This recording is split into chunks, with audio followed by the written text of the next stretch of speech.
Hello. I don't know if I should stare into the camera or look away ever every so often, which is more my style. It's it's strange to look into the camera. When I watch YouTube videos, I uh, I don't really watch videos so much. I'll usually play like a number game or a puzzle game besides, or watch one of my favorite video games being played, League of Legends. It's a computer game, not a video game.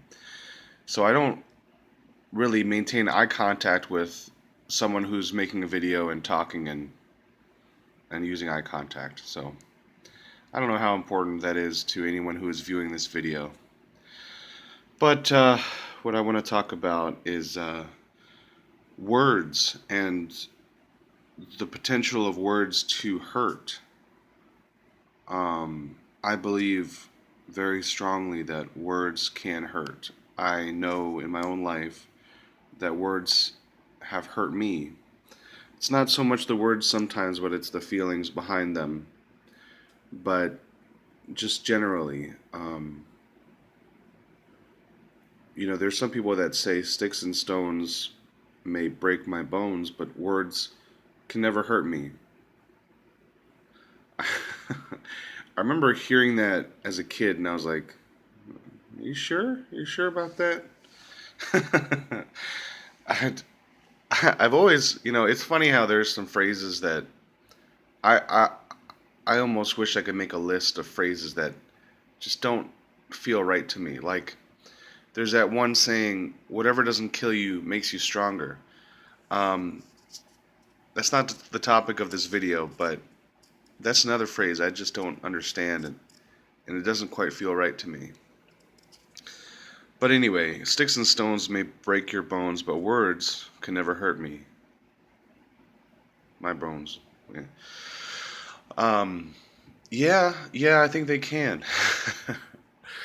I can think of experiences where they've hurt me. I remember when I was a kid in elementary school, I was bullied and I felt horrible. Oh man, I just felt so bad. And I was never, in elementary school, it wasn't so much punched or kicked or pushed around.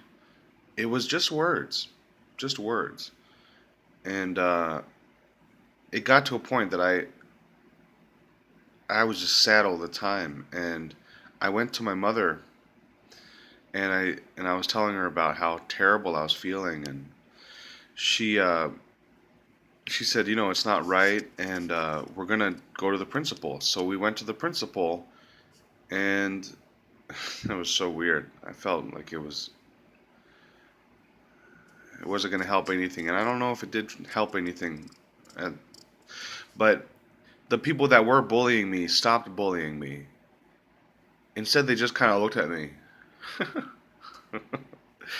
They just didn't react or interact with me. And it didn't really solve the problem.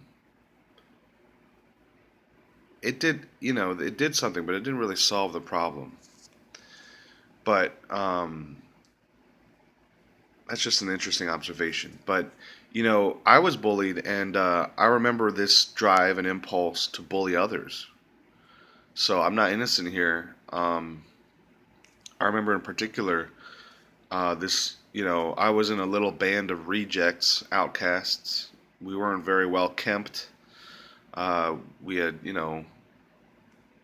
we didn't take care of ourselves very much, maybe in as compared to some of the other kids, and it just seemed like kind of a rough little group that I was a part of. Some rough, kind of ruffians. I remember this one guy, Vincent Orlando. He and our regular greeting was punching each other um, in the shoulder. We would just punch each other in the shoulder over and over and over until it really hurt, and then we would stop. Um, anyway, but we're kind of punks, not punks in the fashion sense or the music sense, but just little punks. Anyway, there was one member of the group that was even more outcast than us. His name was Ryan Griswold, and I would pick my nose and eat my boogers, but at least I had the decency to not do it in front of other people. Ryan had no such decency, and I would pick on him, and I would uh, call him names. I don't remember the names that I called him, but I remember how bad I felt doing it. I remember like joining in with others, and I'm not saying that I never instigated it, but I would pick on him and call him mean words and cut him down. And oh man, I felt so bad doing that. At some point, I was like, wow, this feels really bad. I better not do this. And I think I kind of recognized how bad that was, and I kind of stopped. I didn't carry it on for too long. Later on in my life, I figured that sometimes it's kind of like sometimes there's a kind of bullying or fellowship among guys where you kind of cut yourself down, each other down, but in a good way. You're just it's kind of like lion cubs fighting. And I felt if it's good natured, then it's okay. But honestly, even when it's good natured, I question it because sometimes there's malevolent intent behind it, and nobody is aware of that intent. Anyway, that's another thing I don't really want to cover in this video. But one thing I, two things so far to recap. I know that words can hurt, and I know that uh, hurting others with words not only clearly hurts them, but also you.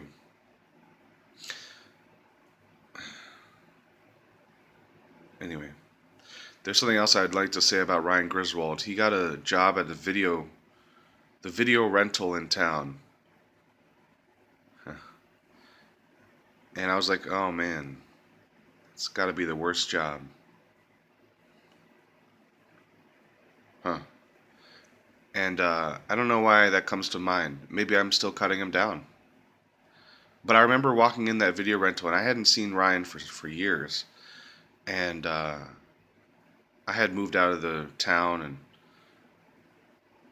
and walking in and seeing him, and just like I think I told him, God, this has got to be one of the worst jobs, Ryan. Something like that. I don't know if I said that. I might have just felt it, but I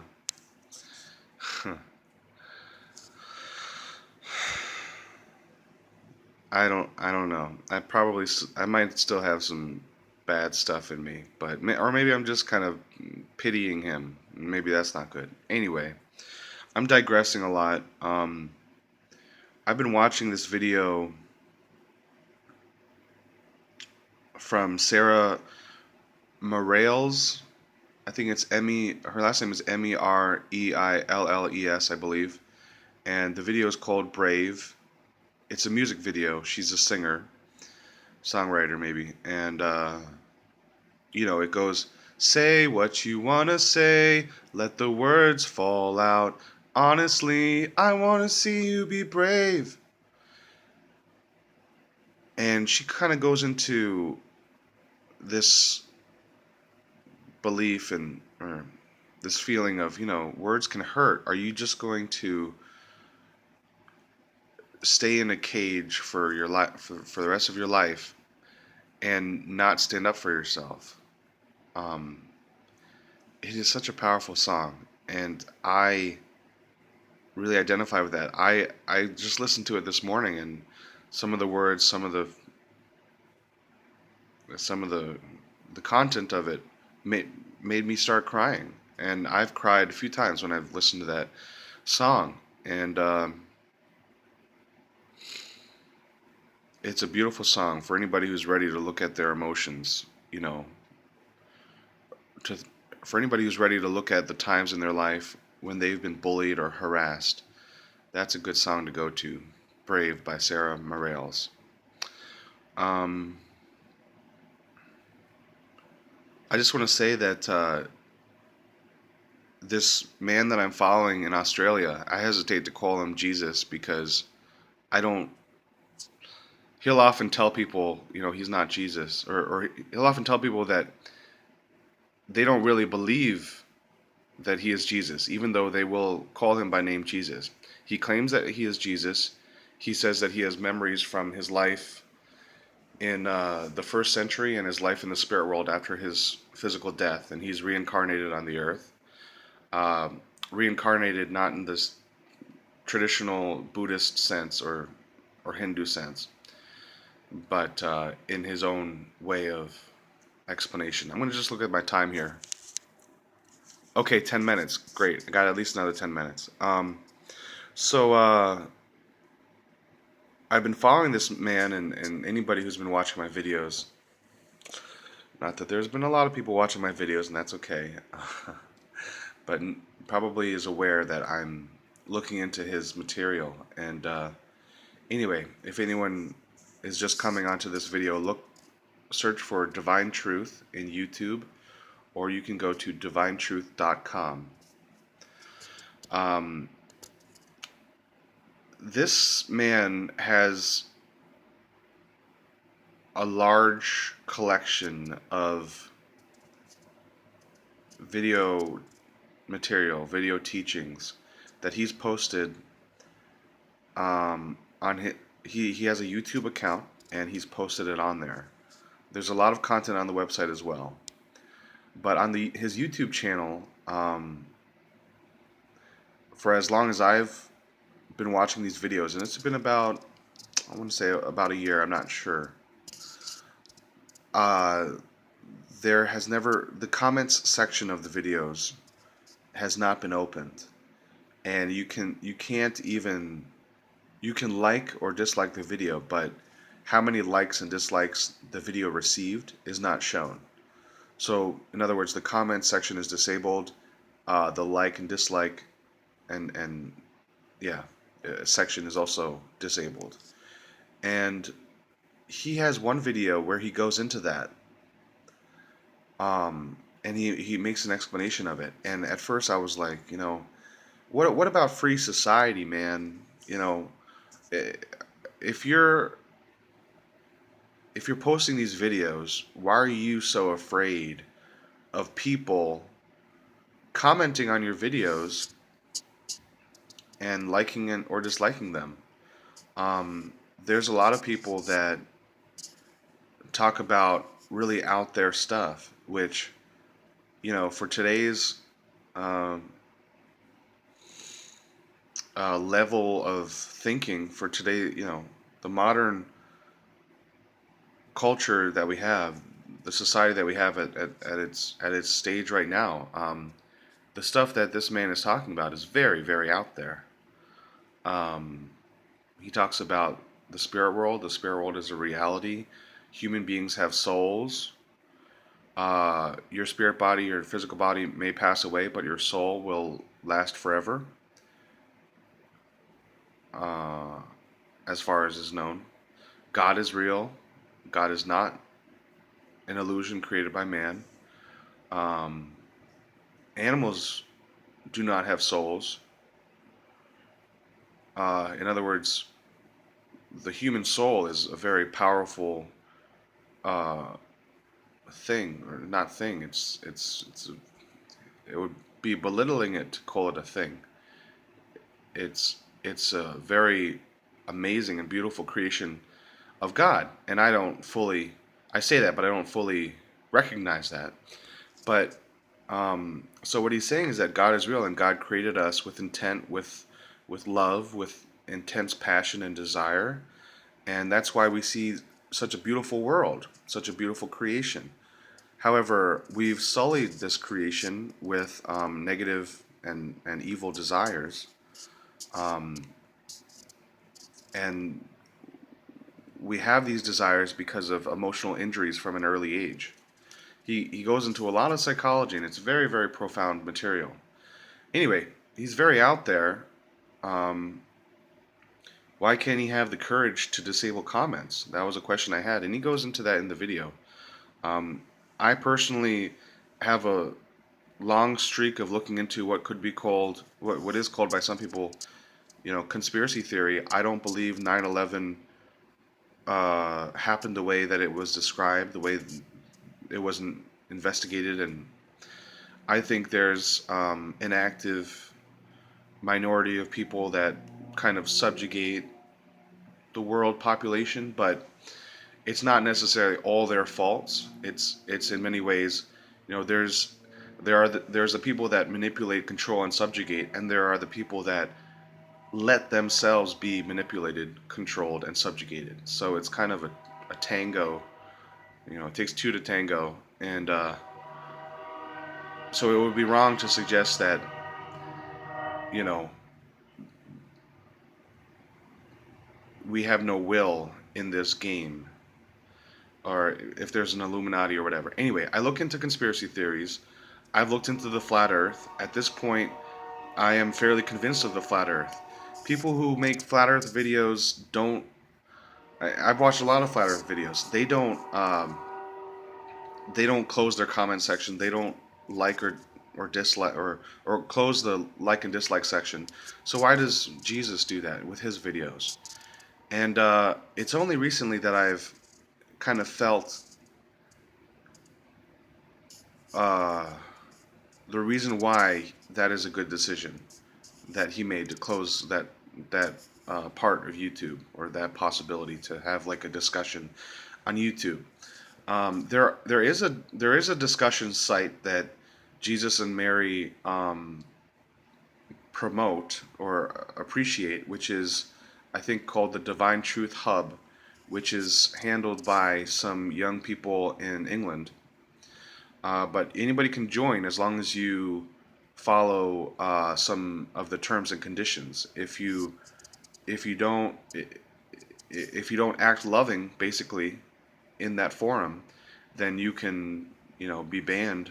I assume. I don't know. I'm not speaking from knowledge, but there is a level of control, that there are rules with using that. And basically, this is what, when Jesus explains in one of his videos why the comment section and the dislike and like section is closed, um, it's for the reason that there are many unloving, as he would put it, statements that people can make in the comment section. There, he basically feels that the state of the world right now is a very uh, it's a very low state, and I think many people who live in the world can appreciate that. Many people would agree with him, but they would give different reasoning, probably, in a lot of cases. Anyway, so he suggests that it would be unloving for him uh, to have a comment section open when there are so many people who would leave bad comments and engage in uh, angry debate. And for the people that would say, well, debate is always, you know, people who close down debate are censoring you, or are just censoring, or are, not free thinkers, or it's a bad thing to stifle debate. I don't know. I would think again about that based on my own experience. I think at some point you can be debating, quote unquote, with somebody, and they can get angry enough or violent or belligerent enough to where it would be wrong of you to handle the uh, to try to handle or manage the the negative feelings that are projected at you. It would be wrong of you to put up with it. You would have to say, I'm not going to put up with this, and that's a very profound thing to do. Um, so the reason why I have seen the truth in kind of what he's saying is that recently I've put some of my own views, and a lot of my views have changed as a result of looking at the Divine Truth material. Um, but I posted my views on different videos that I watch in comment section. I'm just gonna look at my time. 19 minutes. I don't have much time left. Anyway, like, I saw this one video of this very violent scene, and I posted, a question. Why do people like watching this? It made me sick. And people posted very angry, very belittling comments, like questioning my sexual identity, um, because I feel emotion, because I don't I think emotions are good, or being emotional is good. Uh, One person called me, f- uh, I don't know if I should even say it. I'm not. I don't think it's right to entertain it. But a lot of some. Okay, one of the things he said was that I'm fat, and I'd actually agree with that. That's true. He also said that I'm bald, and that's true as well. He said that I'm. I guess I'm now saying it, that I'm a low testosterone male that can't get a woman, and I feel that I can get a woman, but see, now I'm trying to defend myself.